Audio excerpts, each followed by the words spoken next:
just wanted to touch on a couple of things that Brent had said earlier in regard to deposition transfers from prior deposition. Those things are available on various listservs. The Bad Justice Association has a listserv, and if you remember, you have the availability to find old depositions, and that may be able to help you get that kind of information ahead of time so you can prepare for an expert's deposition or any party's deposition for that matter if they've been deposed before. Also, he had talked about social networking and how that may become an issue, and it is becoming an issue. On the listserv for the American Association of Justice, they have recently been talking about putting out social networking warnings. And for those of us that are plaintiff attorneys, it is a wise idea in your sign-up packet to give a social networking warning and say, look, even though this may be private, if you do get involved in a lawsuit, they may get access to this information. So you would be forced to friend them on Facebook or MySpace. Of course, if you have Twitter, that's open and public. So you don't want to have things out there like photographs of your client playing basketball after an injury while they're claiming they can't do anything. So you should have that kind of a warning out there for your client. Anyway, my main topic today, or the first topic today, is ethics. The blue packet that you guys got, the blue flyer, talks about what I'm supposed to talk about. I'm a fill-in on this topic. If you look at the big packet, it doesn't match what the blue thing says. So I'm going to go by the big packet because that was the information that I was given. I was called 3 weeks ago to do this. So I'm filling in and using that information because I didn't have time to write anything new. The material on ethics was written by Brian Worthington, and I appreciate his effort in getting that so that I can fill in. Basically, the ethics section deals with if you're a plaintiff's attorney and you're going to be filing bad faith lawsuit against an insurance company for either actions in a first party bad faith or you get an assignment of rights and you're taking it as a third party, if you're taking the first party's place in attempting to get more money beyond the policy limit. And it's broken down into 4 areas. The first area is protecting the attorney-client privilege within the bad faith setting. Now, typically, an insurer or somebody who's taking the assignment of risk, assignment of rights as to that insurance policy, will try and get everything that the attorney said through the entire portion, whether it be pre-litigation conversation, post-litigation conversation, anytime, but those things are not always discoverable. As we all know, there's 3 things we have to deal with. There's NRCP 26.1, which allows you to get items that are not privileged and relevant to the subject matter or reasonably calculated to lead to the discovery of relevant information. So if it's privileged under 26.1, you're going to kind of be stuck and not be able to get it. We look at NRS 49.095, which is the privilege section of the evidence code.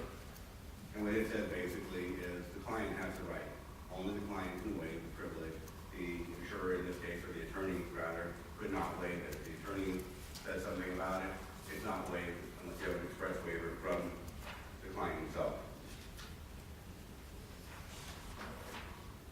And then there's the work product privilege under NRCP 26B3. Now, of course, that applies to things that are prepared in anticipation of litigation. If they are, then they are discoverable. Only upon a showing that the party seeking discovery can't get it by other means or get something similar. And the court's duty there is to protect that as a client, that work product information, the mental impressions and that kind of thing that our attorney has. It does not protect against what an insurance adjuster may think.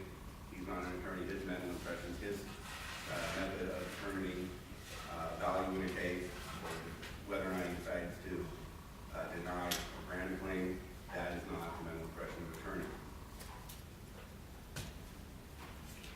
Now, there's 3 cases in the area of bad faith law dealing with this. The first one that's in the package is Ballard versus 8th Judicial District Court at 106 Nevada 83, which was followed shortly thereafter, the same year, CSAA versus 8th Judicial District Court, and then a few years later comes Columbia HCA Healthcare versus 8th itself concerns a statement of the insured taken by your insurer, which the trial court ordered to be disclosed. The insured claims that the statement was taken in anticipation of litigation and privilege of work product. In that case, the court held that materials resulting from an insurance company's investigation are not made in anticipation of litigation, and they're not work product. Basically what they're saying is, look, this is something you would have done as part of your investigation, as you do with the statement. Just because an attorney got involved doesn't make it work product. The court held on there that it had to be taken at the express direction of the attorney to be work product. Next comes the CSAA case. In that case, the insured filed a bad faith complaint against the UIM insurer and sought disclosure of the claim file. The trial court ordered the insurer to produce the claim file. The insurer alleged the claim file was within work product privilege as having been prepared in anticipation of litigation and was protected under attorney-client privilege since it contained the mental impressions and legal theories of the attorney. The court cited the Ballard, and then the court held that the insurer did not prove that it was work product, and mere blanket assertions were not enough to support the position. In other words, the court was looking for something that said, show me how this is work product, and not just a standard act of the insurer. Then in 1997, the court decided Columbia HCA Healthcare. In that case, the plaintiff in a medical malpractice case, suing a hospital, sought disclosure of any incident reports arising out of the treatment of their deceased son pursuant to NRCP 27, which allowed for the disclosure of information prior to a lawsuit. So they hadn't filed a lawsuit yet. They were looking for information that would verify whether or not they had a valid lawsuit, so they didn't have issues with NRCP 11, frivolous lawsuit, or ground meritless lawsuit. And this was done during the old, for those of you who remember, the med-mal screening panel process. The hospital counsel had, in that case, directed its risk manager to investigate the matter. The hospital employee, however, testified in deposition that these occurrence reports were filled out routinely when patients were injured. Were injured as a result of the hospital care at the hospital, and that one was conducted in this case, just as it was routinely done in any other injury. The hospital initially completely denied the existence of such a report. Later, the hospital submitted documents to the Discovery Commissioner for in-camera review, and they were ordered disclosed. The hospital again argued that documents were a work product since they were prepared in anticipation of litigation and pursuant to the counsel's direction. The Discovery Commissioner, Commissioner Bigger at the time, simply said this was a thinly veiled attempt to get around the initial factual investigation of materials that are not within the work product privilege. The Supreme Court noted the documents were pre-printed forms prepared in the normal course of business regarding unusual events that occur within the hospital, and that they were in part prepared, this was under testimony, that they were in part prepared to improve care at the hospital. So the court held that injection of an attorney direction into the conduct of normal business does not make this stuff work product, because it would have happened whether or not the attorney directed them to do so. Now, when we're looking at this in this context of a bad faith case, I think what we have to look at is, what is the insurance company's policy? Is it their policy to take the statement of everybody who witnessed an accident?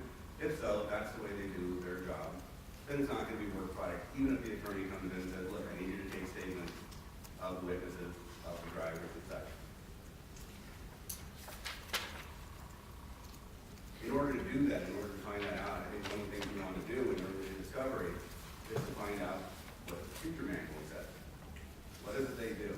Do depositions, find out from the frontline adjusters, what do you do on a standard basis?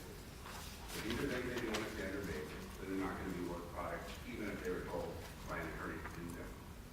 If they're not standard things, something maybe retain a specific expert that would be not within the normal course of their investigations. As we know, a lot of times insurance companies go out and hire biomechanical engineers or accident reconstructionists, and and they do that as part of their normal course, even though not on every case.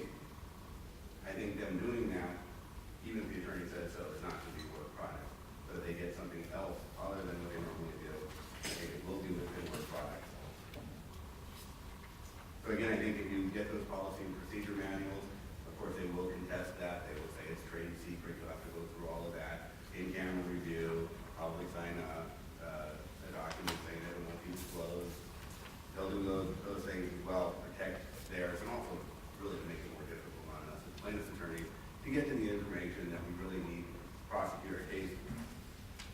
Do those interrogatories, ask those frontline investors what they normally do, get their supervisors even what you normally do to find out if these are items truly within the work product privilege or they're just trying to hide it. You can also do